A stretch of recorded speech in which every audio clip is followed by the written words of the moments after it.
workshop on challenges in cyber security and cyber crime.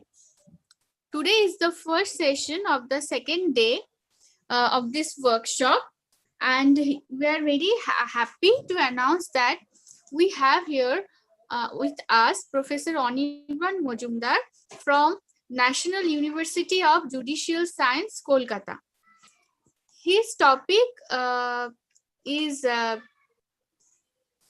related to cybercrime, that is law relating to cybercrime in India, intermediary diligence, digital evidence. So that topic will be very interesting. Now with the introduction of our speaker, I request you, sir, you please start your talk. So first, let me introduce our audience with our speaker. Mr. Majumdar, a graduate from Calcutta University, has done his LLB from Bardwan University. He went on to do his LLM from National Law School of India, University Bangalore, and MPhil from National University of Juridical Science, Kolkata. He has been awarded PhD by National University of Juridical Science, Kolkata. He specializes on intellectual property law and information technology law, and offers these subjects both in undergraduate and postgraduate level. Mr. Majumdar, a fellow of the Max Planck Institute of Intellectual Property, Munich, has been a visiting scholar at the Truro Law School, New York University, and Cardiff University. He has also been a Kegla scholar in the Tel Aviv University, Israel.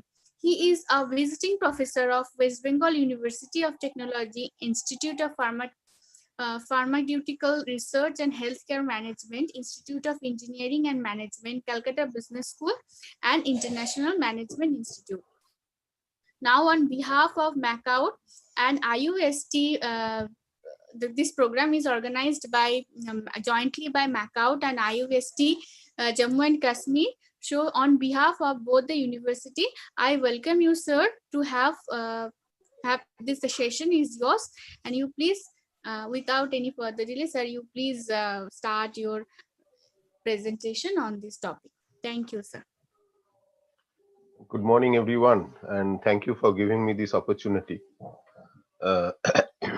On cybercrime law, if we have to speak, we need to understand that because of technology, because of specific application of information technology, all the advantages which we are enjoying today, starting with the very discussion today we have in the presentation where we are located in one place and the participants are located in different other places, and we are interacting with each other.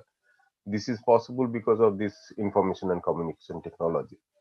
All the advantages of e-commerce, e-governance, everything is possible because of this technology. As this technology has given us huge advantages, it has also given us a headache, which is cybercrime. Now, cybercrime is a reality, and we need to adapt ourselves to combat cybercrime in whatever way we can and as early as possible. There is no way we can escape from this. Now, when we talk about law, generally there is an understanding or expectation from law that once a law is there, means it will take care of all the incidences which are happening.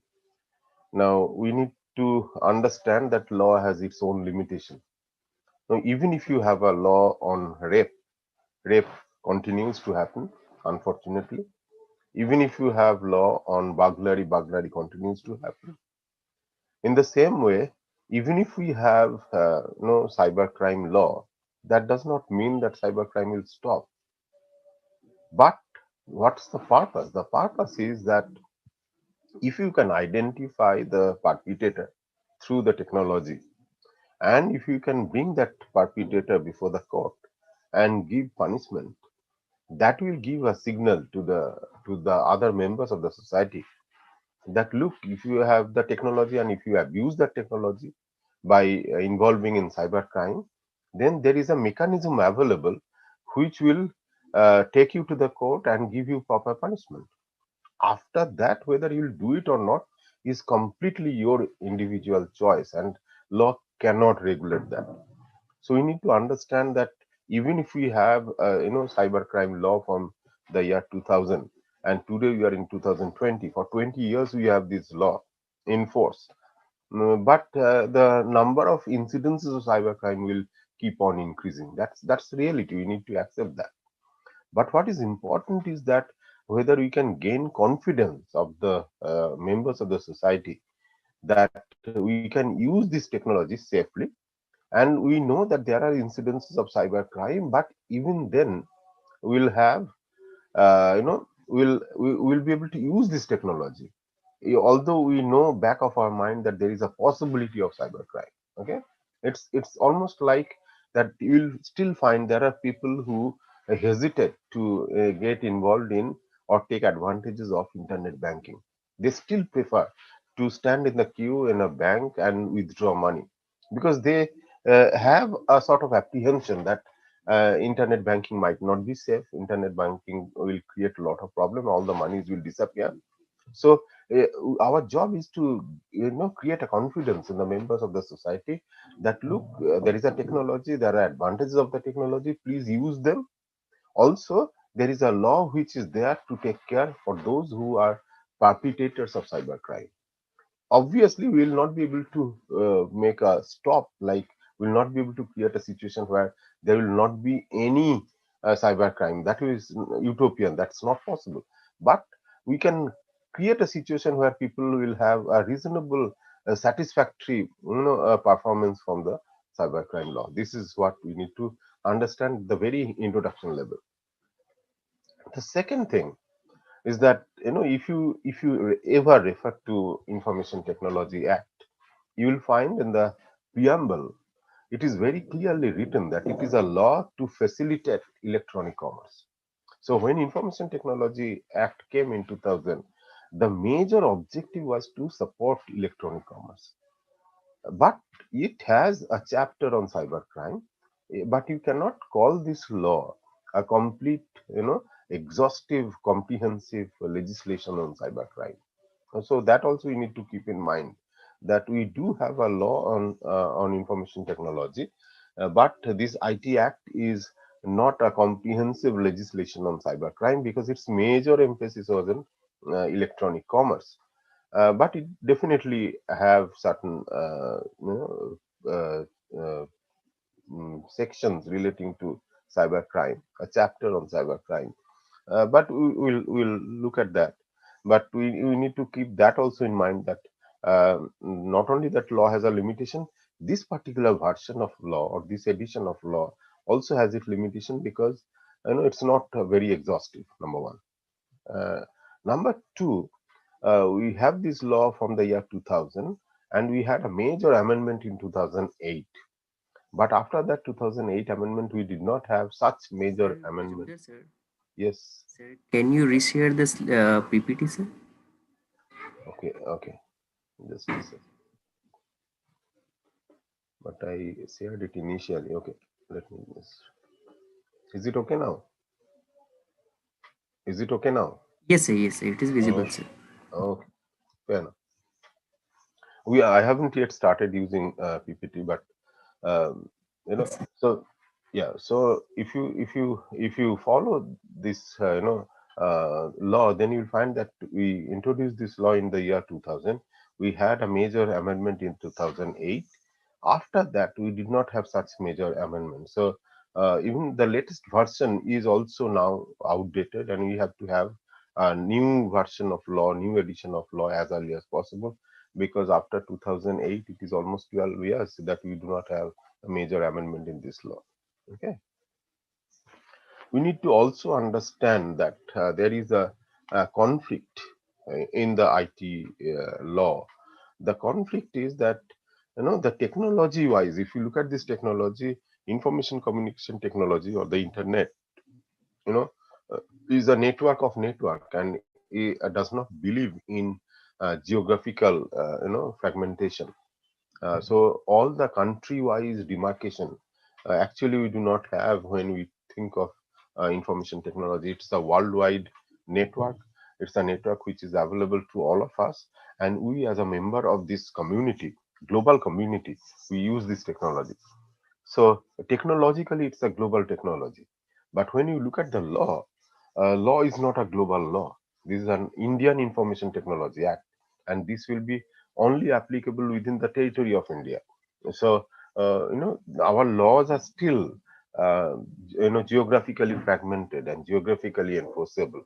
So, there is a conflict between a law which locally operates or geographically a limited operation, and you have a technology which is operating all over the country. So there is a inherent conflict between the technology and the law, the nature of the technology and the nature of the law. That also we need to keep in mind. And when you look at section 1 of IT Act, you will understand that the section 1 has tried to give in a global jurisdiction in the law. That it says that this law will be applicable anywhere in the world, irrespective of the nationality of the perpetrator. That means that that this law will not only be applicable in India, it will be applicable even beyond India. And not only that, it will be applicable on Indian citizen, it will be applicable on any citizen, irrespective of their nationality. So it tried to give a sort of a global perspective in the law.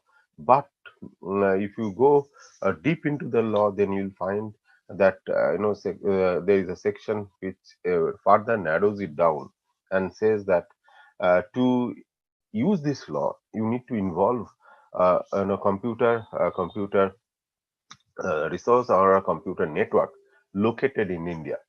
So that computer which is located in India, or computer resource which is located in India, or computer network which is located in India, is a prerequisite to apply the law.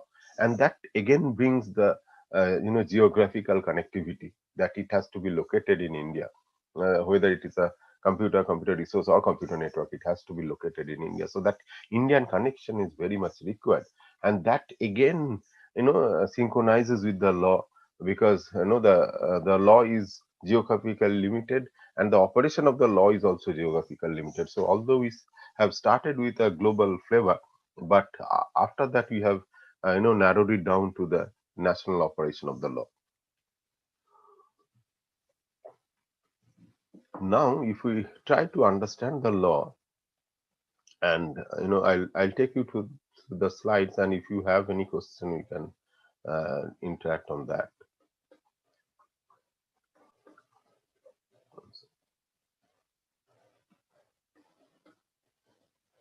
Yeah. Virtually the interconnectivity will look like this, and where we are all connected. We are connected through the wire or wireless, the cable which is running under the sea, and more or less we are connected, and because of that connectivity, we can reach out to any person anywhere in the world, so long they are within the network. Now, this is a quotation of the Home Minister, National Home Minister, that which actually tells us that there was a time when cybercrime was treated as a very special type of offense. There are only few police officers who could understand, who could use this law. But today, today cybercrime has lost that speciality or that exclusivity. Today, cybercrime is just like any other normal crime, like dacoity, murder, rape, so on and so forth. So, we need to understand that the exclusive category of cybercrime that is now gone, and it cannot only be limited to state headquarters. It has to be available in each and every police station. So each and every police station should be equipped with police officers who understand this law and who can enforce this law. So it's not like that only few technologically sophisticated police officer will use this law. It's not the situation anymore. Every police officer has to understand the law, and every police officer will be trained in such a way that they will be able to enforce this law. Now, this is a factual proposition, uh, obviously hypothetical. Mm, Now, if you look at the situation where it says A left her pen drive on the table in a classroom, and B saw that pen drive on the table, inserted it in his laptop, found that it is empty, and kept it back on the table. Now, this particular incident was observed by A from CCTV footage, and A filed a complaint against B. Now, what we need to understand is that just imagine that instead of pen drive, there is a tiffin box lying on the table. Now, if someone finds a tiffin box, opens it, find that it is empty, keeps it back, and leave, I don't think any one of us will go to police station and file a complaint for doing that. So, but here the pen drive was on the table. We saw that pen drive. We did not take it. So did not have that intention to lift the pen drive. He saw it is empty and then kept it back.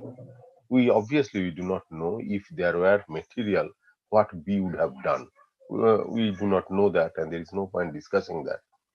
But the fact says that we saw the pen drive and found it is empty and kept it back. So uh, if the point is that what we could have done with a tiffin box, our normal behavior has changed just because it's the pen drive.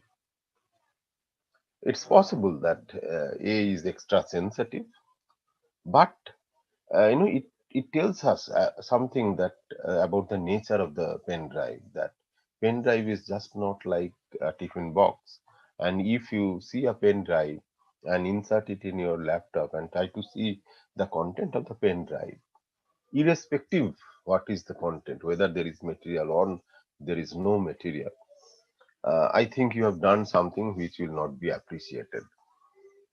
You may call it immoral, whether you'll call it illegal also, we'll see. But this is some, Ravinder sir, can you yeah, make it in full view mode, sir? yeah, this is okay. Yes, sir. Yes, sir. Thank you very much, Uh, sir. okay. Now, when so you understand that that this activity was not appreciated, and that's why a file a complaint against B.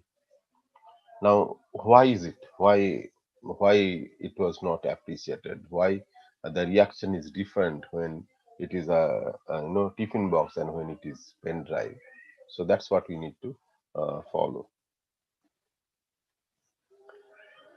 Now, if you look at section 66, section 66 is a section which deals with computer-related offense.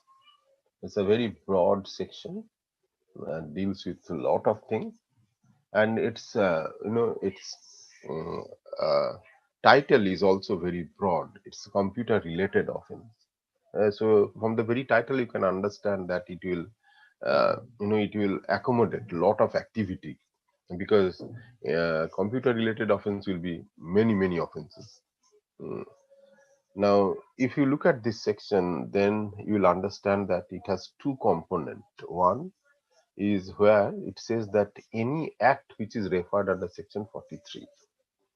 That means if you want to use section 66, you need to know what is uh, referred in 43, because activities are referred in 43, but the offense is discussed in section 66. So all the activities which are referred in 43 will be applicable here. Number one. Number two, these activities has to be done dishonestly or fraudulently. Okay. Now, dishonestly and fraudulently are the mental state. That means if we ask you the question that have you done it, why uh, you have done it. Okay, you have um, uh, checked the content of the pen drive. Have you done it dishonestly? Have you done it fraudulently? So we are qualifying your activity. So your activity is that you have found the pen drive, you inserted in your laptop, you saw the content, it was empty, so you kept it back. Now the question is that with what sort of mental act you have done that? Have you done that fraudulently or have you done that dishonestly is the question. So this dishonestly and fraudulently, they will qualify the activity. Okay. And that also has an understanding. We'll discuss that after some time. But these are the two components which are required to satisfy if you have to book someone under section 56. That means first, you have to prove that the person has done something which is an act which is referred under section 43, and that act was done either dishonestly or fraudulently. Not and, it is either dishonestly or fraudulently. And if you do that, then there can be an imprisonment for 3 years, or there can be a fine up to 5 lakhs or both. So that's the content of section 66. Okay. Now you need to look at what is there in 43. Now this is section 43, only a portion of section 43. If you look at section 43, it talks about penalty and compensation for damage to computer system, etc. That means if you want to use section 43, you will likely to get penalty and compensation. Okay, it's a civil section. Under this section, you will not get imprisonment. There is no criminality in it. So section 43 is mainly a civil section where if you can prove that section 43 is satisfied, then at the most you can get compensation or you can get damages. Question is that where will you go? The forum is not civil court. Forum is adjudicating authority, and every state has IT secretary of information technology. The secretary of information technology has been designated as adjudicating authority to take a complaint relating to section 43. So if you want to use section 43, then you need to go to IT secretary of the state and file a complaint under section 43. Okay. Now, if you look at the first provision, then it says that there is an introduction of this section which will be applicable in all the component, all the provision. It says that if any person without permission of the owner or any other person who is in charge of a computer system or computer network, that means all the activities which are referred under 43 should be done or has to be done without permission of the owner. Okay, that means if you have checked the content of computer, your pen drive, then you must have done without the permission of the owner of the pen drive. Okay, so all the activities which are listed under 43 should be done without the permission of the owner. That is a requirement, that you should do this without the permission of the owner. And if you do that, and then by doing that, if you suffer any damage, then you will be compensated. Whether it is satisfied or not, how much of compensation you will get will be decided by adjudicating authority. The first clause says the access or secure access to such computer system or computer network or computer resource. That means you should access to a computer or a computer system or a computer network without the permission of the owner. So that is what you need to do. So the first question will be that have you accessed a computer without permission of the owner? So here what you have done, you have checked the content of the pen drive. That means you had access to the pen drive. Now the question will be that whether the pen drive is a computer or not. Okay, so you have to access a computer without permission of the owner. Now A was owner of the pen drive. B, without taking the permission of the owner, have accessed this pen drive without permission, and that's why it's a case under section 43, provided pen drive is a computer. Okay, this much is satisfied, that this much is understood. Now if you look at the definition of computer, which is given in IT Act itself, it's a very detailed definition. But why this definition you should know? Because we all have a general understanding that what is a computer. But when you are dealing with a law, you need to know that as per the language of the law, whether it is satisfying or not. Now, pen drive, we all know that it's a storing device. It doesn't compute. But if you look at the definition of computer, then it discusses about the function of computer in the first part. Like it says that means any electronic, magnetic, optical, or high-speed data processing device. And that it's a data processing device, and it has a memory function. Okay, and it includes all input-output processing storage facility. So a computer includes a storage facility. So computer includes a pen drive also. So pen drive is also a computer.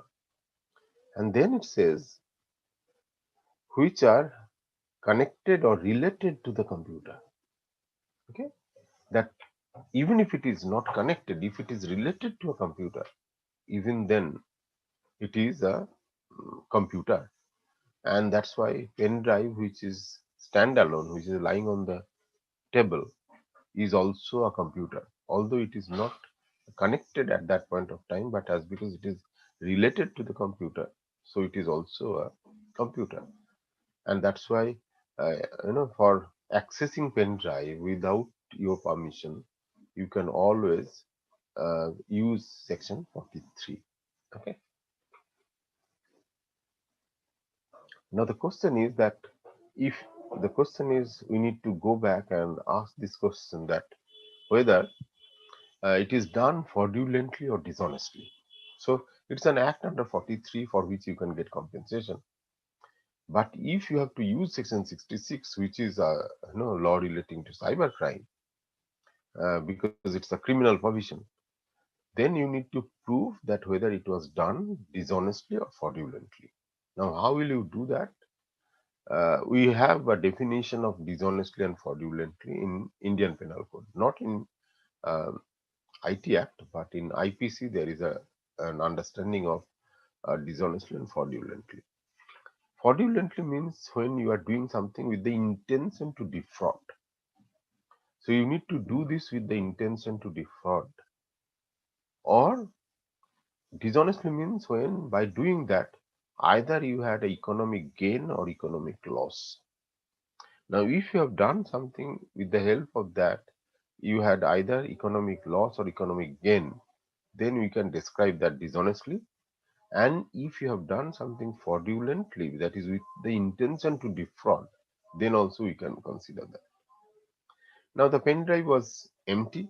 He saw that pen drive, kept it back. So it is very clear that he did not do it fraudulently, because there was no intention to defraud. There was a curiosity, inquisitiveness. He wanted to know what is there inside the pen drive. He thought he will get something interesting, but he was frustrated when he saw that it is empty, so he kept it back. So there was no fraudulent, there was no intention to defraud, so fraudulently is not satisfied.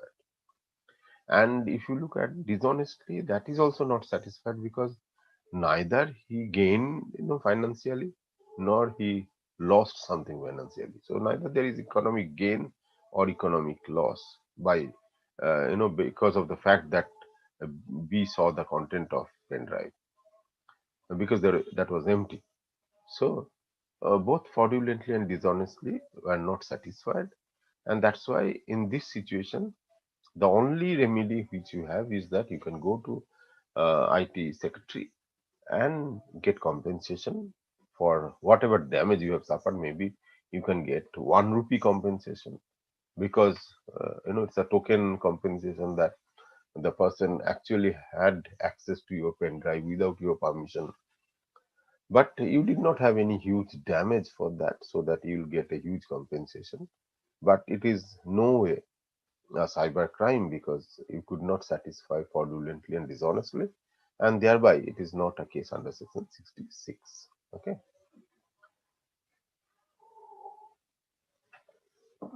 Now if we go to the next portion, the next portion is that look, the earlier example was about unauthorized access. This unauthorized access is very popularly known as hacking. Now we need to understand that in till the year 2008, from 2000 to 2008, we had a section on hacking. The same section 66, its heading was hacking. But from 2008 onwards, we have removed that word hacking, and we have brought this computer related offense. Now by hacking, as you know that initially hackers were not criminal. They were very reputed, they were very respected people in the society. They were technologically very strong, superior, and they had a hobby that they used to examine your security system, and if they find that your security system is weak, they used to alarm and notify you and inform you that look, you need to upgrade your security because it's weak, so it is for your benefit. But they had no intention to destroy your material or financially cause any damage or manipulate your documents, nothing of that sort. So that's why people were respecting hackers. But at a later point of time, few of the hackers, they, because technologically they could have access to your computer even without your permission or without your support, they used to they started manipulating the content. They used you know started deleting content. They started altering content. Okay, so then people realize that there has to be a law against this. Even today, if you visit a website, you'll find that there is courses of ethical hacking. Okay, so not that hacking is altogether a criminal act, but because it is first of all confusing with the popular understanding of hacking, and then as because there is also a concept of ethical hacking, we have removed that word hacking, and we have uh, uh, uh, we have replaced it with a much broader term, which is computer related offense. Okay.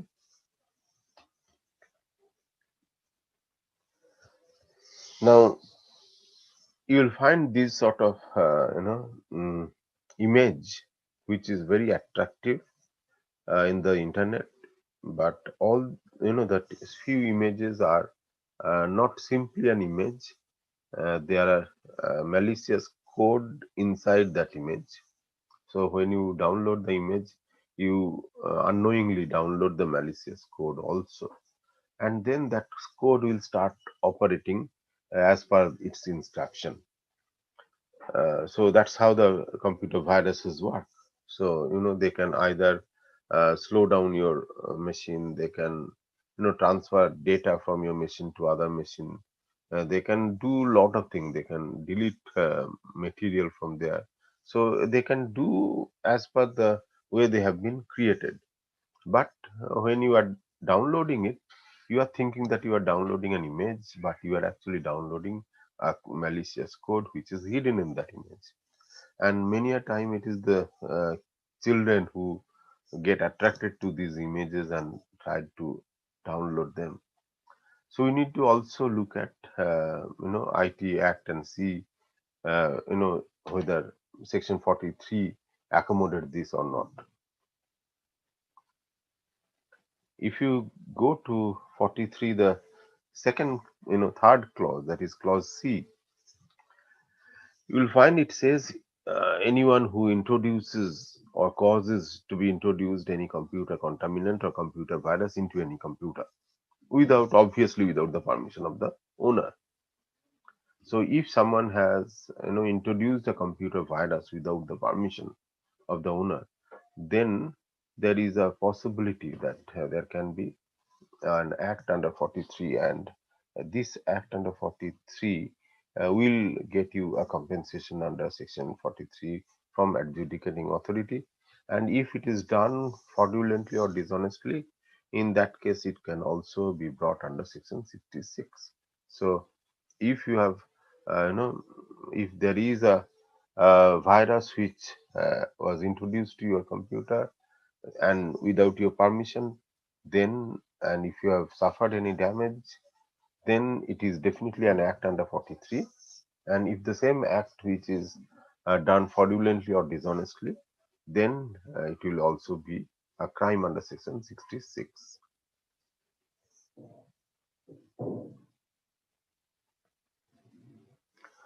Now the question is about unauthorized download. Now we all of us, we download lot of stuff from internet. uh, the first question will be that, do you take permission before we download? Most of the time we do not take permission. We consider that when it is downloadable, that means we have the permission to download. Now here is the problem. The problem is that law differentiate between authorized download and unauthorized download. So how will you understand, or how will we use the law? If before downloading they ask you to create an account, and when you create an account they give you password, it is that time they make they give you the authorization. So when you download, after that you download with authorization. When they ask you to make payment for download, the process of payment is also a kind of authorization which make it authorized download. But suppose you don't do anything and you simply start downloading, that is an area which is problematic. Because just imagine that I have created a website and I have kept certain material. Now, why did I keep this material? And suppose technologically I could have made it not downloadable. But the fact that I have made it downloadable, have I given an implied permission to download? Now, in law, this implied permission is very dicey.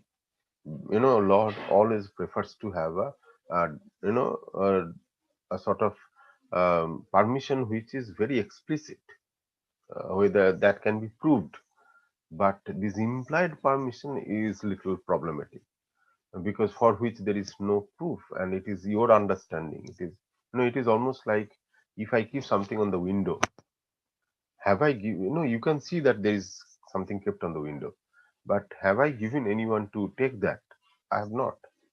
So my website is my space, and when I've kept something, it's not that anyone can download. The minimum which I expect, that you take a permission. I possibly I will say yes, but you need to take permission. Now the question is that website does not say that it doesn't write that if you want to download, please take permission beforehand. It's not written. Whereas the expectation in the law is that you possibly have taken permission, either through contract or by making payment or by doing something, that there is a very clear mechanism to prove that you have permission to do it.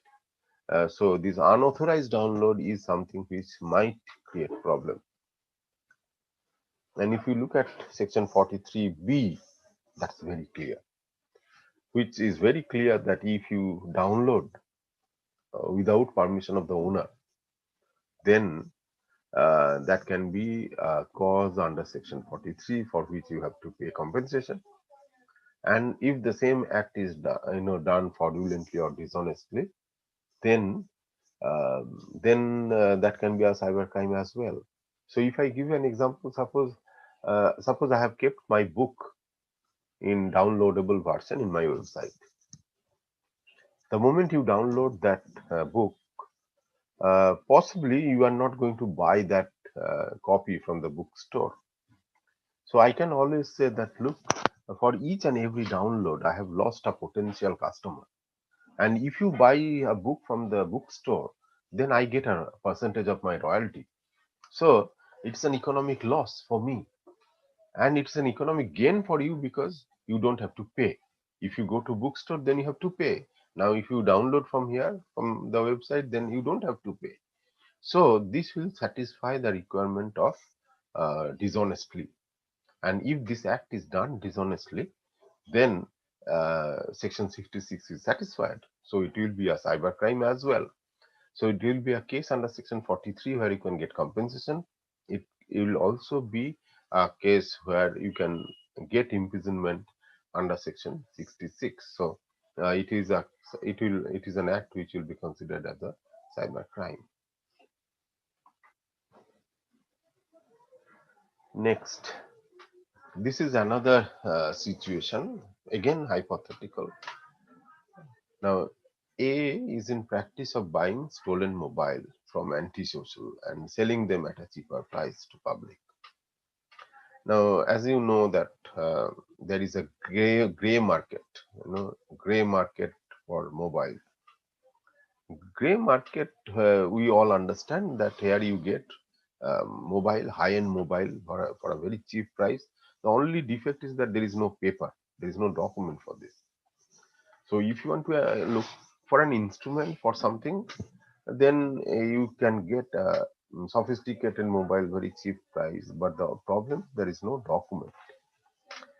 Now, many cases these are the stolen mobile, and buying and selling of these stolen mobiles, they are crime, and not only they are regular crime, they are also a cyber crime.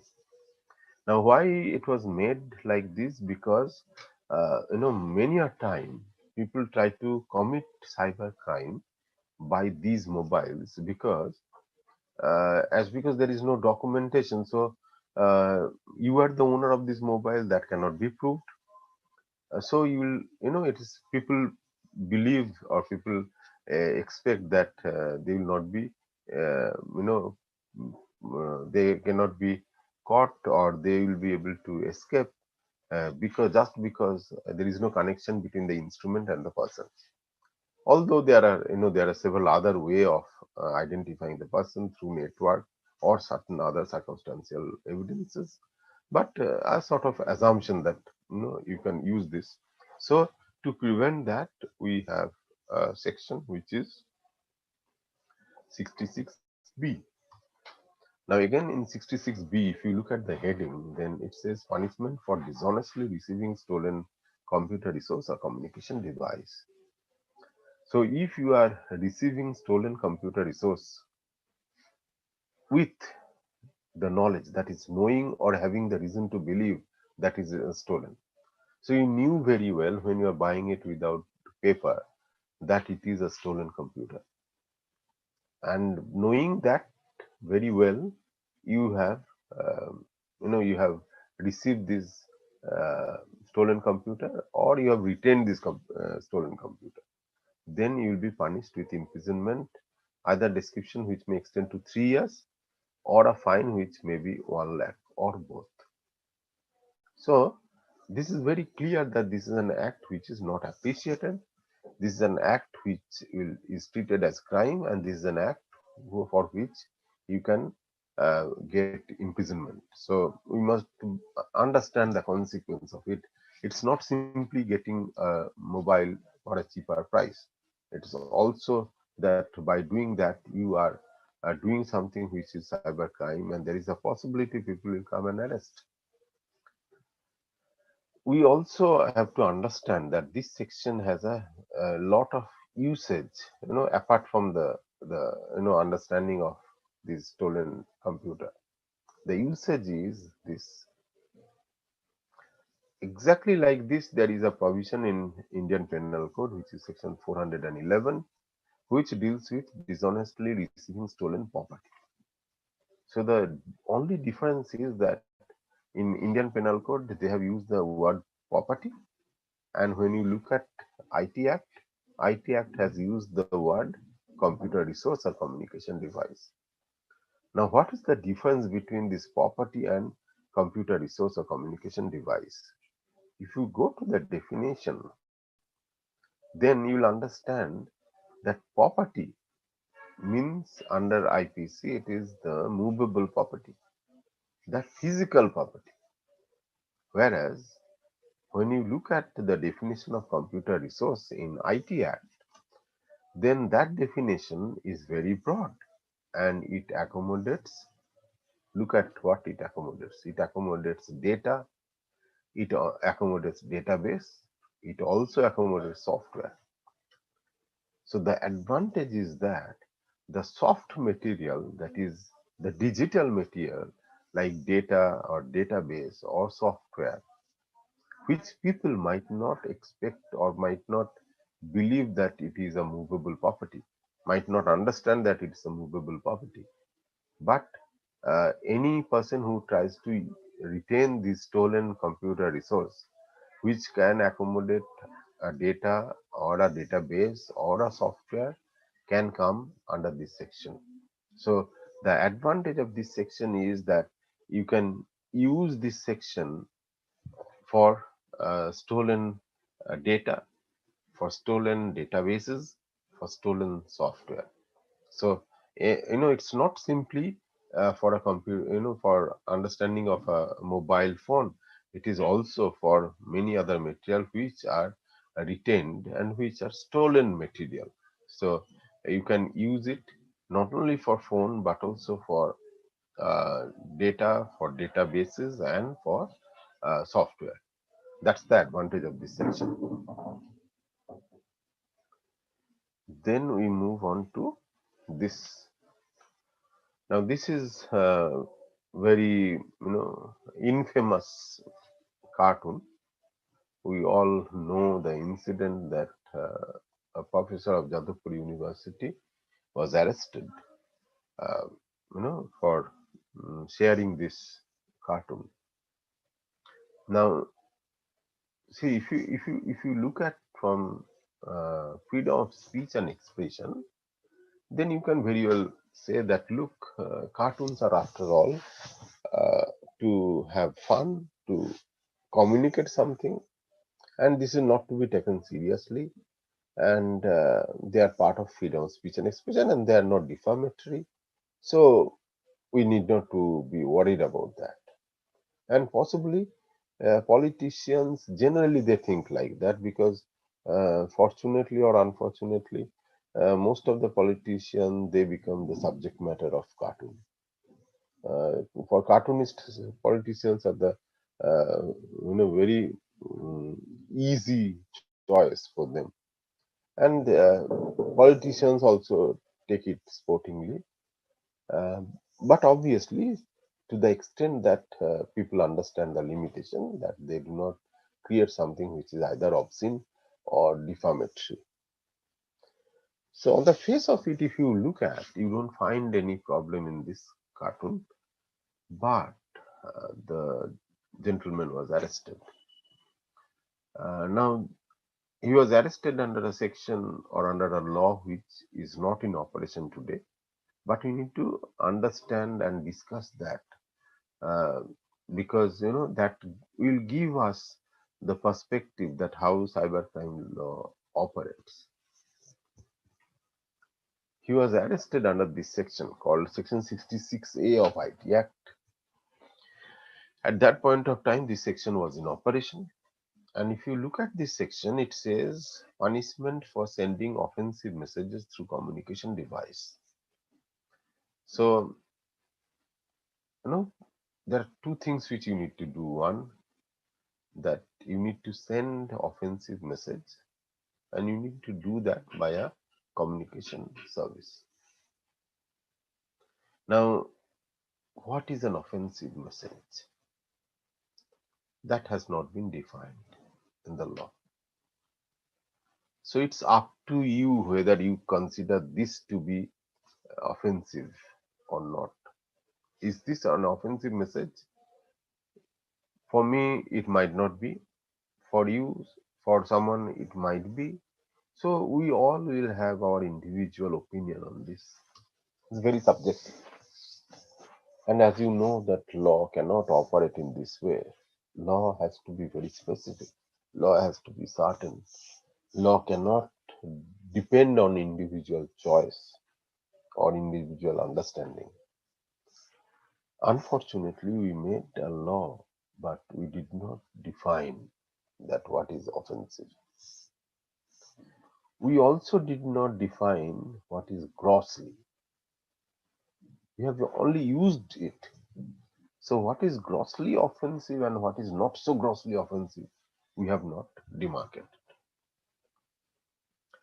And if you look at, we also have not explained that what do you mean by send.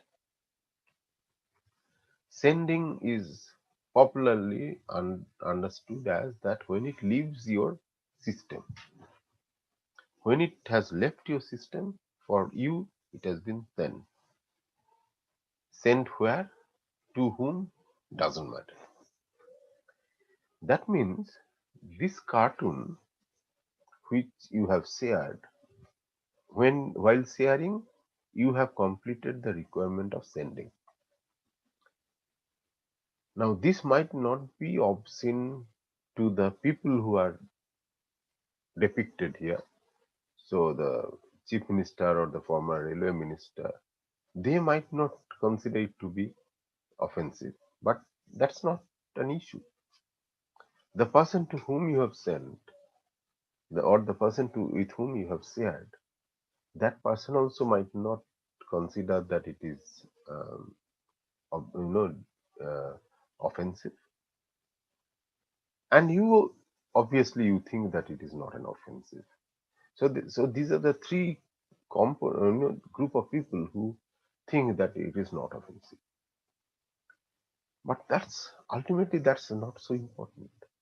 What is important is when someone went to file a complaint in the police station, that particular police officer who is in charge at that point of time, that police officer has to understand whether this is offensive or not. If that police officer thinks that this is offensive, then there is a case, then there will be an FIR. If that police officer thinks that no, this is not offensive, there will not be an FIR, there will not be a case. So it really doesn't matter what the sender is thinking. It really doesn't matter what the recipient is thinking. It really doesn't matter whether the subject of the cartoon, what they are thinking. What matters is that at that point of time, the police officer in that particular police station, possibly other police officer might think other way, but at that particular police station on that day, at that moment, the officer who was there, whether that person thinks it to be offensive or not, that is very crucial. If he thinks, there will be an arrest, and that is what has happened. And it happened not only in Calcutta, it also happened in Chennai, it happened in Mumbai, it happened in Delhi.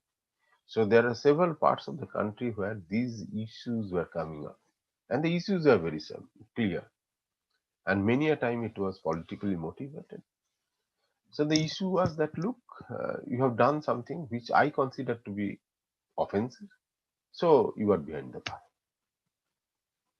Now this sort of arrest or this sort of application of law has caused an impact on the netizen, people who express themselves in internet.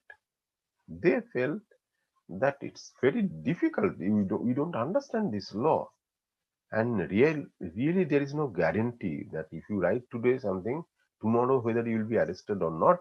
It is better that we don't write. And this is what is called chilling effect on freedom of speech and expression. That is, people will be scared of writing. People will hesitate to write. And that is where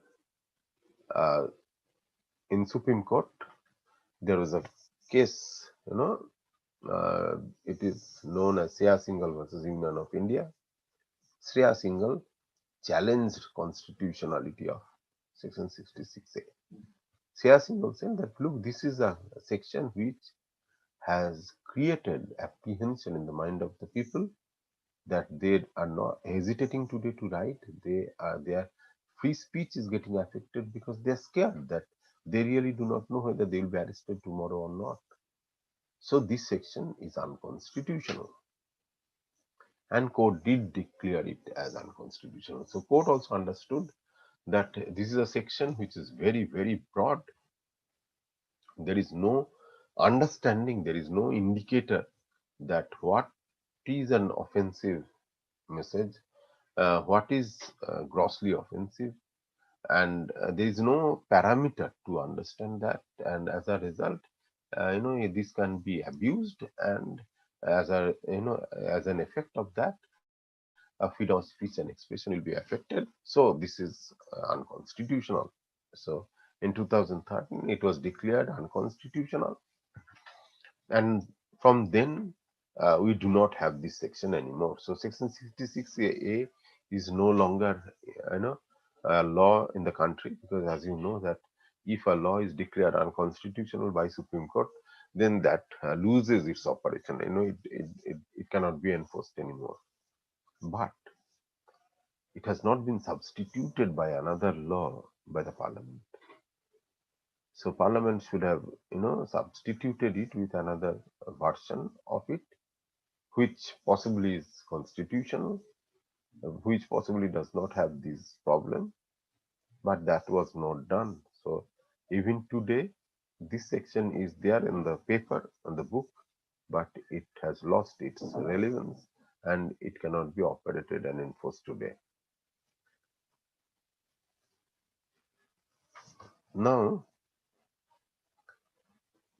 what is important here is that you need to understand that section 67 66A, when it was quashed, court said that free speech is very important, and free speech is something which is the constitutional value which has to be upheld, and 66A is affecting that, and thereby it was declared unconstitutional. Now let's take this incident, again hypothetical situation. In this example, you will find that A is in habit of sending mail to B every day morning, praising her beauty. After receiving 30 mail from A in the last 1 month, B has filed a complaint. So what is the problem? The problem is you are sending mail to someone.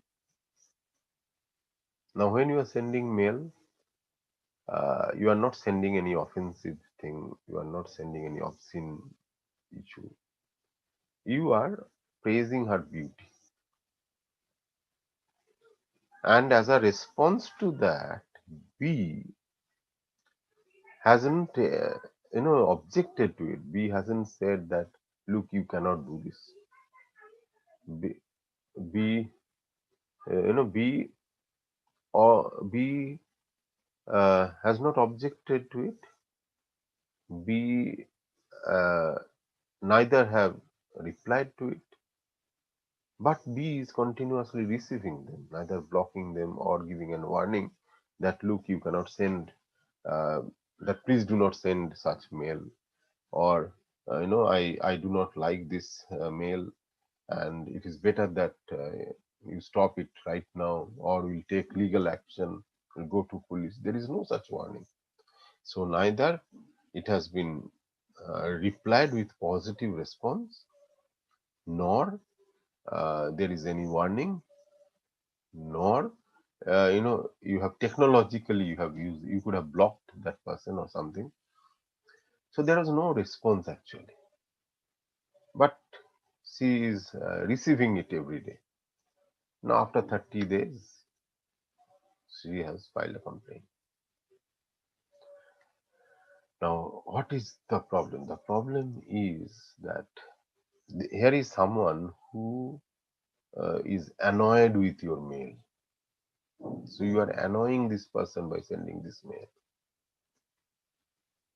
And when you are sending someone mail with which that person is annoyed, there has to be a legal recourse to that. And that legal recourse was possibly 66A. Now look at in section 66A, there are two other provisions. If you look at this, B and C, only it was A which was very broad, that grossly offensive. But in B and C, which were also declared unconstitutional, in B and C you will find that it is written that for the purpose of causing annoyance, okay, in C it is written any electronic mail for the purpose of causing annoyance. So if you are sending a mail for the purpose of causing annoyance, then that can be a cause of action, that can create a cause of action, and there can be imprisonment for that. So when you are sending this mail by, you are thinking that you are praising beauty, there is nothing to object. But the question is that what you are thinking is not important. What was felt by the recipient is important. And if that person thinks that this is something which is not acceptable, then there can be a sort of complaint from that, and where you could have used section 66A provided that is in operation. Now these are certain situations which are not addressed today, which possibly could have been addressed by section 66A. So because we Supreme Court declared 66A unconstitutional, and Parliament did not substitute that with another new version of the law. So there is a legal vacuum, and because of that vacuum, what happens is that all these incidences are unaddressed today. Now we'll take one by one. Suppose you take anti-spam law. Now we all understand that spam is a problem in internet. Every day when you open your mail, you will find lot of mail which you did not ask for, but which are there in your inbox.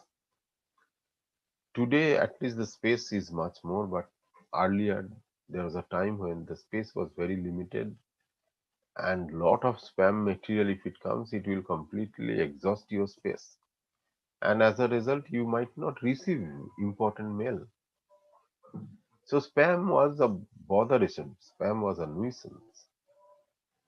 But if you look at from the sender's point of view, what is it? Spam is unsolicited commercial mail. If you look at from the sender, see, advertisement is very costly affair, we all know. But because of internet, you can actually advertise your product to millions of people across the globe almost with no cost. If suppose I get to know 1,000 email, I can send to all these 1,000 email. I can advertise my product or my service, and these 1,000 people will get to know without any cost. Now, if I had to advertise in any other format, that would cost me a lot. So I have avoided that cost. But what has happened as a result, everybody has started sending these spam mail, and as a result, what is happening is that when you open your inbox, you receive all unsolicited material which are simply crowding your space, and that is also creating a sort of burden on the bandwidth. So they are taking space, they are taking the bandwidth, creating a load on the bandwidth without any benefit. The only benefit is to the sender. So that's how people have realized that this spam has to be stopped. And there are several measures, there are technological measures, like there are filters to stop this spam. Then there are administrative mechanism, like try telephone regulatory authority has norms relating to spam. All the ISPs, they have their spam policy. All email service provider, they have their spam policy. So there are a lot of measures to take care of spam. But again, along with that, there has to be a law on anti-spam. So that anti-spam law, we do not have a clear position on that in IT Act. But this section 66A, if it was there, that could have been used as anti-spam law. Again, online defamation. Now, we have a defamation law in IPC, which can be applicable both for the physical, hard material defamatory material, as well as soft defamatory material. So online defamation can be considered through or can be handled through IPC. But the question is that if you are thinking of IT Act, which is a sophisticated law on cybercrime, then you need to have a provision on online defamation. But we do not have that. And again, Section 66A could have been used for this online defamation, as an online defamation law, if it was replaced or if it was not declared unconstitutional. Cyberbullying. Now, you know that cyberbullying is a real problem in the internet, because bullying happens everywhere. That young, elder people, they bully younger fellows. Now, when there are physical bullying, people get to see that and then they intervene. Teachers intervene, parents intervene, seniors intervene, elderly people intervene. But in cyberspace, bullying happens silently. Okay, so you can understand people are bullying. The victim understands, but rest of the crowd don't get to know.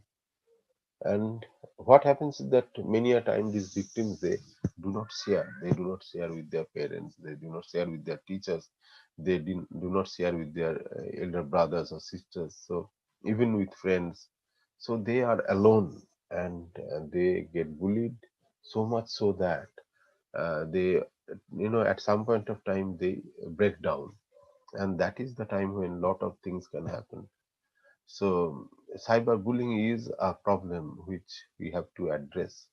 And again, a section like section 66A could have been used for cyberbullying. Then we have Nigerian scam. When you see Nigerian scam, all these lottery information which you get either through SMS or through email, they are all about Nigerian scam. They will simply write that you have won a lottery, a huge lottery, astronomical figure, and you have to only give certain contact detail, certain other detail, and possibly you have to pay some minimum amount as lawyer's fee or attorney's fee. And you generally don't mind paying that because you are expecting a huge lottery. But everyone understands there is no such lottery. But people who are new to internet, they may become victim of this. Although you'll find lot of warning, lot of awareness thing from RBI, from police, from bank, from everywhere, that we should not get trapped. But again, people who are new to internet, they often get trapped for this Nigerian scam, and section 66 again could have been used for that. Revenge porn. Revenge porn is again something which is uh, obscene material, no doubt. But as you know that when two people who are in a relationship, everything was okay. They wanted to photograph certain thing, a certain moment, and to preserve with them. There was no such intention that they will use them at a later point of time. But what happens is that once the relationship breaks, then many cases it is the male counterpart who uploads this material or publicizes this material. which definitely affect reputation of the lady and become very difficult to live in the society, and and all future prospect, and many a time even they try to commit suicide. So revenge porn is something which is not a regular pornographic material. At the same time, it is obscene in content, but the very purpose of it is different, and the purpose for which it was created and the purpose for which it is used, they are completely unrelated, and that's why there has to be a law for that, and possibly 66A would have been used for that, but that's not there. So cyberbullying on hate speech, as you know that internet, we are suffering a lot through this hate speech, because it publicizes fast, it goes to millions of people at one stroke, and it disturbs communal harmony, it disturbs the law and order situation, and that's why something which is this is something which has to be controlled. Now this is an area that you know that in Facebook, fake accounts are a problem again, and people have now started identifying that which one is the genuine account, and so that all other accounts which are fake, they can be, people can understand that this is the genuine account, and remaining all are fake. So fake account is a problem in internet. Fake profile is a problem in internet. Fake news is a problem in internet. All these happens because they are all we are all working in an anonymous situation.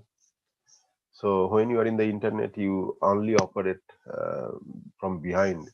You do not know who is this person, and as because there is an anonymity, so everyone thinks that I'll not be identified. So people take any measure, and they write anything, and they do not do it responsibly. So what happens is that people go and do something which they would not have done if if their identity was disclosed. So these fake news, fake profile, fake account, they all are happening because you are only you are only behind the machine, and no one knows who is behind the machine.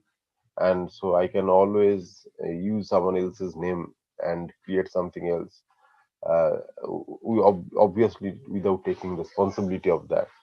That's why that's the problem, and we tried to accommodate that through something which is called identity theft. Identity theft is again something which is which was created only in the internet situation. If you look at IPC, you don't find something called identity theft. The only theft is there, which is taking movable property without permission. But identity theft is completely new, because how do you steal identity? Now internet is a situation where stealing identity is very easy. I can create an email ID called sarukkhan@gmail.com. That does not make me Saruk Khan. That does not. But I can create an identity like that, and a few recipient might think that they have received a mail from Saruk Khan. They may be extremely glad that they have received a mail from Saruk Khan, but they do not know that I have sent it and I have nothing to do with Saruk Khan. So this stealing identity is something which is problematic, and which can lead to lot of problem, lot of consequences. So we have created this section called identity theft in section 66C, and it says whoever fraudulently or dishonestly make use of electronic signature, password, or any other unique identification feature. So if you are using electronic signature or password fraudulently or dishonestly, that's obviously an identity theft, because electronic signature is supposed to be used by the person to whom it was issued. Password is supposed to be used by the person who have generated that password. But the unique identification feature is a very broad term, and unique identification feature is something uh, which is which will identify the person, which will pinpoint the person. So unique identification feature will be something which can happen to only one person, which is only linked to one person, which will identify only one person. If something like that can be done, then that can be considered as part of identity theft. So my email id is not unique identification feature, because anyone can create that email id, but my Aadhaar is definitely an unique identification feature, because that's me and me alone. So unique identification feature is a broad term, and if anyone is using that fraudulently or dishonestly, then that has to be a crime under section 66C.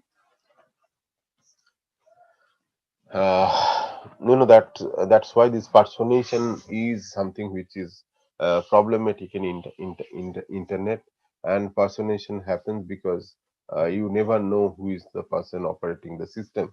You only know the system, and that's why all these situation happens, and as a result the frauds are taking place. And we created a section called section 66D, which is cheating by personation. So cheating by personation is very much there in IPC, because personation is something which often used, but as you know, physically personation is little difficult. Like if I appear before you, you will be able to identify that whether this person is Shahrukh Khan or not. But when you are in a distance, it is easier to create personation, and when you are in the internet, it is more easier to create personation. So personation is because of the technology, nature of the technology, personation is so easy to be created. Now the question is that what do I do with that personation? Do I do it for jokingly, or do I get into a serious crime? So if I start cheating by using that personation, then that's a serious crime, and section 66D is created for that in 2008. So if you are using a communication device or computer resource, and by doing that, if you are cheating by personation, then there will be an imprisonment up to 3 years, or a fine up to 1 lakh. So, or both. So the question is that cheating by personation is something which is there to prevent some incidences of cheating, which are facilitated by the fact that someone has personated, so which is a possibility in internet. So if that's why many a time you'll find that hackers, they once they hack your email, they send false email from your account, so that people who will receive it, they will understand that you are sending that mail. So they might ask for money, they might ask for help. They have no idea that it has been hacked and someone else is doing it. So these sort of cheating by personation can be handled through section 66D. Now this is an incident which is again known, um, as you know, that Smriti Irani, when she was visiting Fab India outlet in Goa, she found that in the uh, changing chamber, there was a camera targeted towards that, and the angle of the camera is so deep that it can capture what was happening inside the changing room. Now this is something which was happening for a long time. People were using this nuisance of hidden camera. They were using it in this departmental store, in hotel, in toilet, in places where people will change dress, and to capture their photo and then possibly put it up in the website, or in blackmail them at a later point of time. So this was an incidences which were happening throughout the country, and lot of reports were coming up, and then finally in 2008 we had a section on this. So the section was 66E, punishment for violation of privacy. Now, this is the first section which we had in India on privacy. Earlier, privacy was only considered under um, constitutional law as part of your extension of your liberty, personal liberty, but under Article 21. But um, in IT Act in the year 2008, we created this section called Section 66E, which is punishment for violation of privacy. And for that, if you look at, there are three activities which are considered. One is capturing, another is publishing, another is transmitting. So either of these can attach this section. So either you have to capture or publish or transmit. Now, what you have to capture? You have to capture image of private area. So certain parts of the body was described as private area. You need to capture that image, and you have to capture that without the consent of the person, because many a time people can capture with consent. For example, a model can get a nude photo captured by a photographer for professional requirement. Obviously that will not come under this section because the consent was given. But if it was done without consent, now when you put it in a changing room or in a toilet, obviously that was done without consent and circumstances violating their privacy. So, it's anywhere where the privacy can be violated. So it is not necessarily only in the departmental store or only in the changing room or only in the toilet. It can be anywhere. Anywhere there is an expectation of privacy. If that is the time, in that situation, if you are capturing, publishing, or transmitting image of private area, and if it is done intentionally or knowingly, that's very important, that it's not a very innocent act or accidentally it has happened. It was done with intention and knowledge. If that is so, then section 66E will be applicable. So they are also in you know uh, in uh, mm, Goa also, the when Smith Irani complained, immediately mm, the proprietor of the outlet was arrested. Now, when the proprietor was arrested, then the question is that whether the proprietor was involved in this act, or who was involved.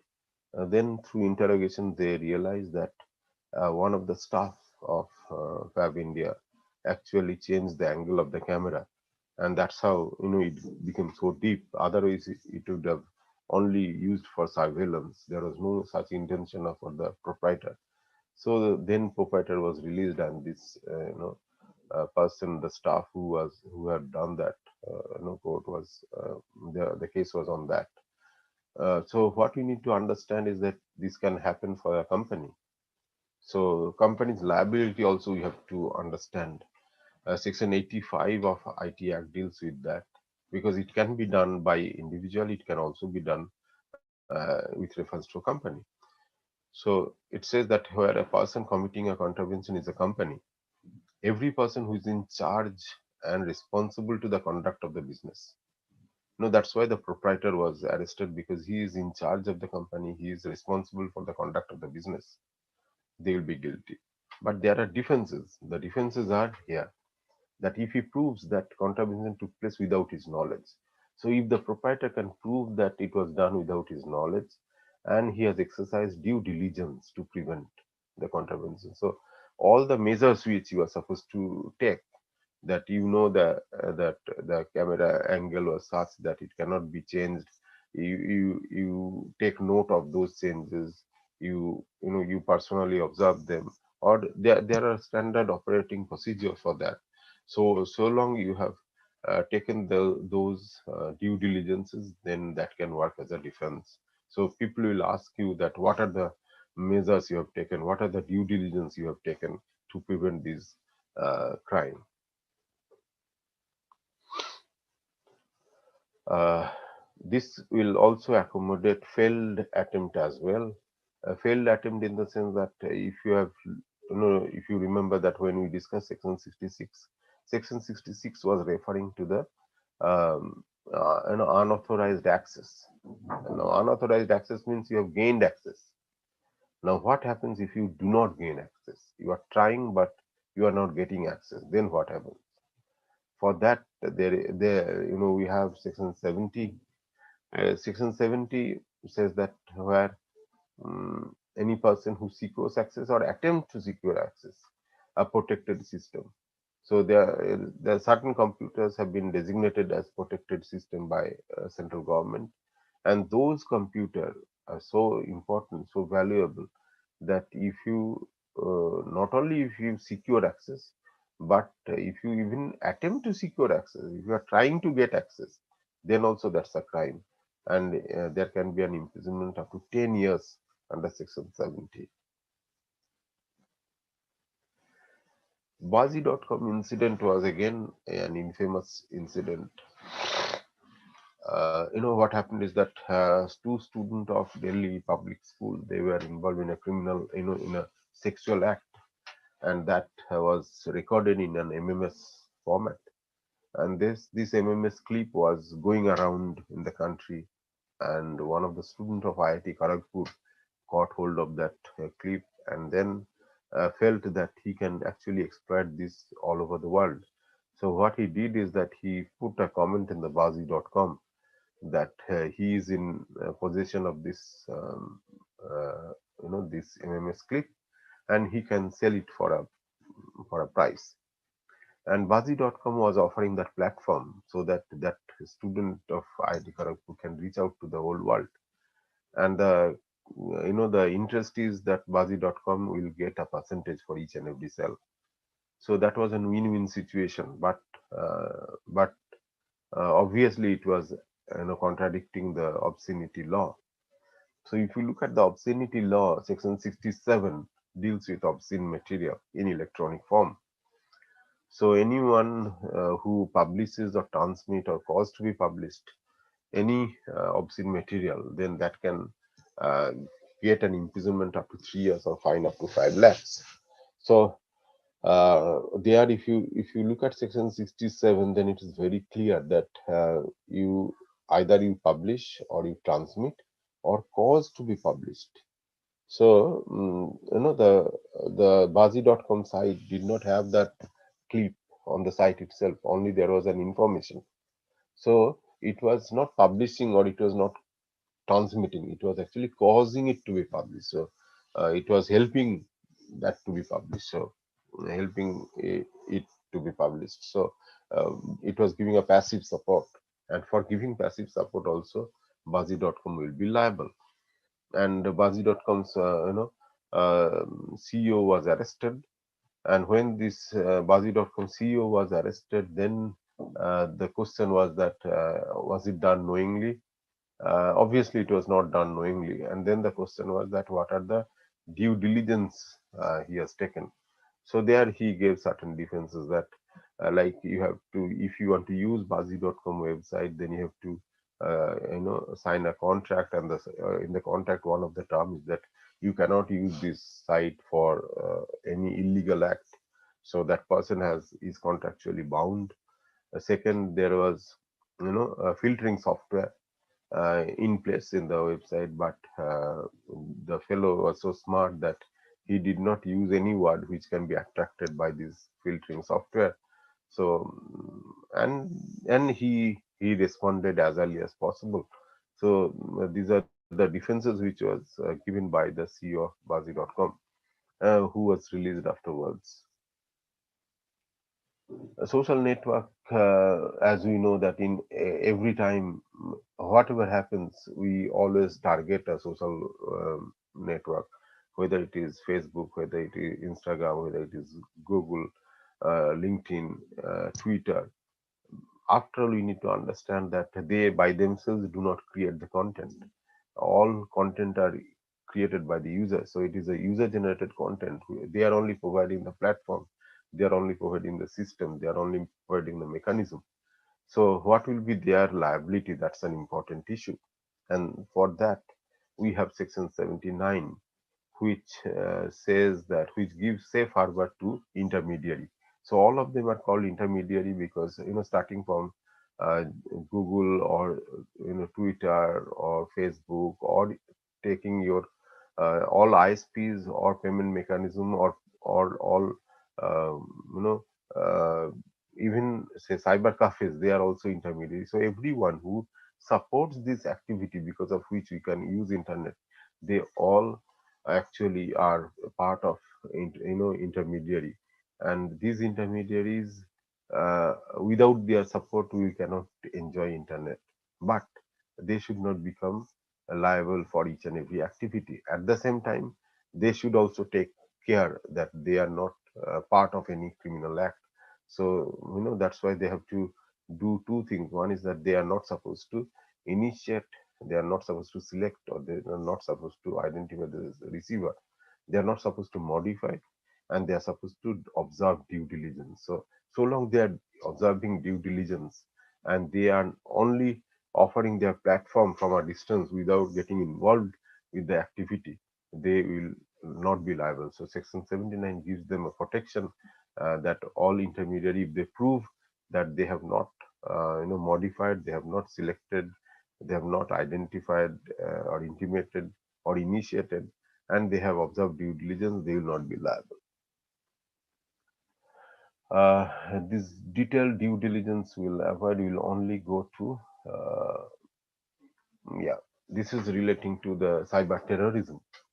Now, we have in IT Act a provision relating to cyber terrorism, because it's spreading of virus can be very mm, easy mechanism to target few computers here and there to cause few damages. But if by spreading of virus you can cause terror, you can cause such a damage where the that which will terrorize people, in that case, it can be considered to be a cyber crime. So by spreading of virus, suppose you disrupt the oxygen supply in a hospital, or you disrupt the flight landing mechanism, then it will create such an impact which will be like striking a terror, and in that case, it will not be considered to be simply spreading of virus, rather it will be treated as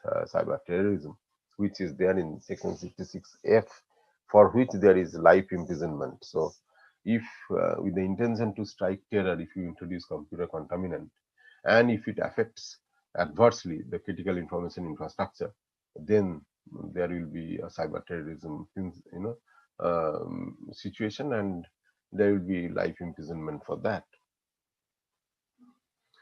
Again, as you know that in India, call center business was very flourishing and promising business, but there was always a complaint of data leakage from this call center.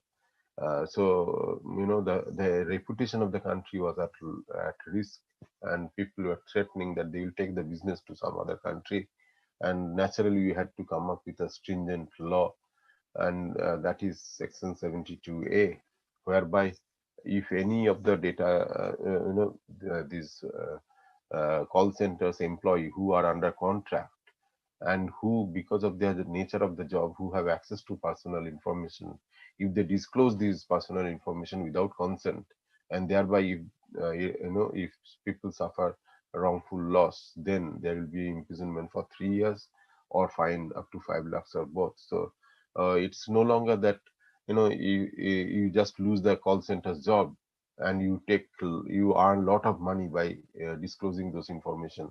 There will be a criminal action for this. So if you are under a contractual no term in any of the call center, and if you get these access to personal and information, and if you disclose them without consent, and by which if there is a wrongful loss, then you can get an imprisonment up to 3 years.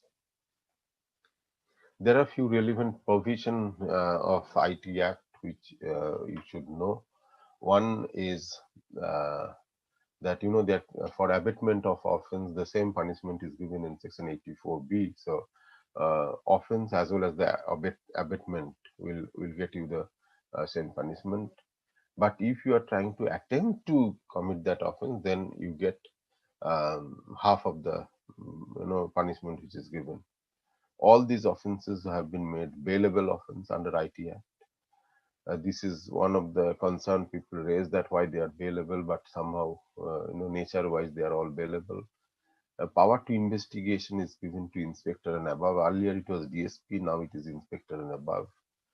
This power to arrest is important, which you need to understand that. Inspector and above, they can enter into a public place, they can search and arrest without warrant. Three types of situation: when the offense has already been committed, or when the offense is committing, or when they are about to commit offense. So in these three category, when offense has already been committed, there is no problem, or when your offense is being committed at that point of time when people are committing the offense, if you can catch red-handed, it's fantastic. But the situation which is about to commit is very important. That anyone who is sitting with a computer with internet connection, they are all potential cyber criminal, because you don't need much of preparation to cause a cyber crime. So every individual can become a potential cyber criminal, but that doesn't mean that police will arrest everyone. So this is a very raw power which is given to police, and there are a lot of criticism about this section, but police has to use this section sensibly. They must understand that this last part, that is where about to commit an offense. Now no one's it is not written in your face that who is about to commit an offense, and neither it requires a lot of preparation. So there is a chance that this section might be abused, so police has to use it very carefully. And so long that is done, we should not worry about the section. I believe I'll stop here, and if there are any question, then we can discuss about the remaining 15 minutes, whatever we have. So any question or any doubt if you have. Participants, you can post your questions in the question answer portion. I think we have one or two questions. Okay, we have one questions from Arnav Kumar Hashfa. If any person sent his personal WhatsApp screenshot chat unfortunately to a person and he misused it, is it a cyber crime? uh, no, if the other person is misusing, first of all, misusing is a very broad term. We need to be very clear what sort of misuse it is. But if someone else is doing it, then obviously you will not be targeted. But when what you are sharing to someone, what is the content of it, that is important. Like say, if you share an offensive material, that very sharing is illegal, no matter to whom you are sending. So even if I send to my wife an offensive material, obscene material, yeah, we might have a relationship, but even that sending is not excluded. So even that sending is will bring me before the law. So you need to understand what you are sending, and then if the person, the recipient, does something which is a criminal act, obviously law will not attract you, but you have to know what you are sending. Any other question? Did I answer your question, or if you have any counter point? You can directly ask questions to sir present here. So Arnab Kumar Hanspa, you can ask your question by unmuting your mic.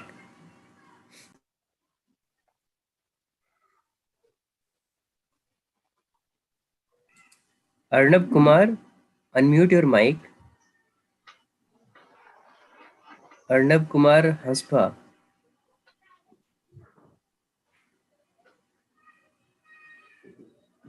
Kindly unmute your mic and you can put your question.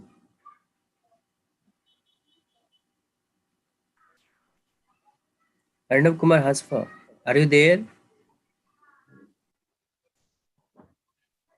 he's there, but I think that the answer is already, he has got his answer. So if anyone has any other questions, you can ask directly to Anirban Majumdar sir.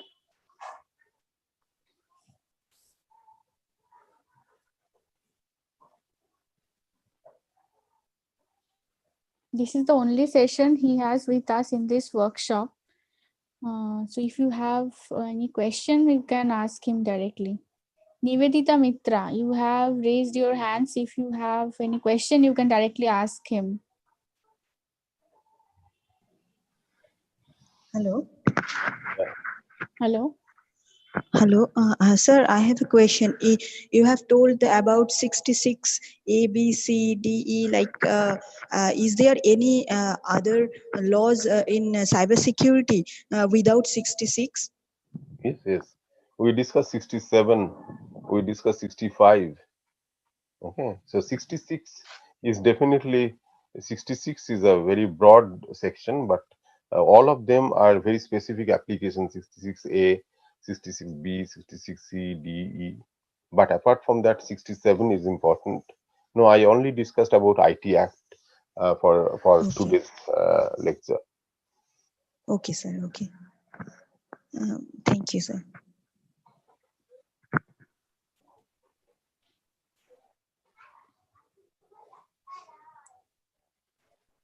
Okay. Thank you, sir, for let us know about all. Ma'am, Yes. there are two questions in the question answer section. Okay. Yes, Okay. yes. Let me Please. see.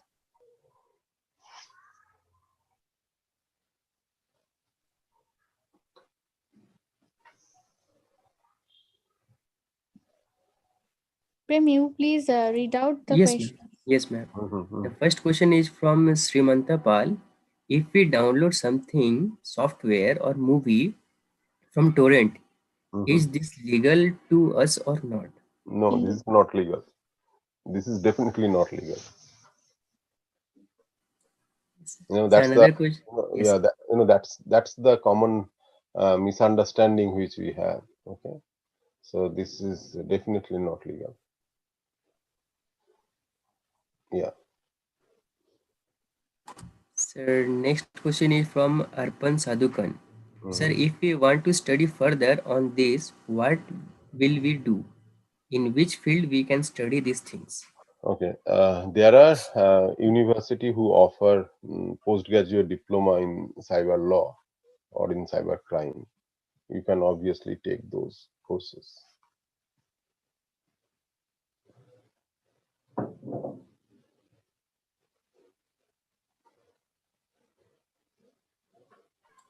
Thank you, sir. For participants, if you have question, please put it in the chat box or in the question answer section, because we are about to end the session and we are in the question answer session. Anthony, ma'am. Yes. Yes. Um, I think we really, the talk is really very informative, and thank you, sir, for let us know about the permissible and non-permissible activities in this digital world. I Mhm. think our participants are highly benefited, and they would be aware of all these aspects now. My pleasure. From My pleasure. yes, Thank you. and okay, sir. Thank you once again on Thank you. behalf of MAKAUT. We'll be very happy if in the next if we could organize this kind of session with you in the Thank you. coming time. Thank It you. is Thank you. really very informative, and all these things are really very necessary nowadays to us Yeah. because everything is going online. Yeah. Thank you. Thank you so much. Okay, thank you, Thank participants. And the next session, our evening session, will start from 5 o'clock. Dr. Kamli will be there with us with his talk. Okay, so meet you once at 5 o'clock. Thank you.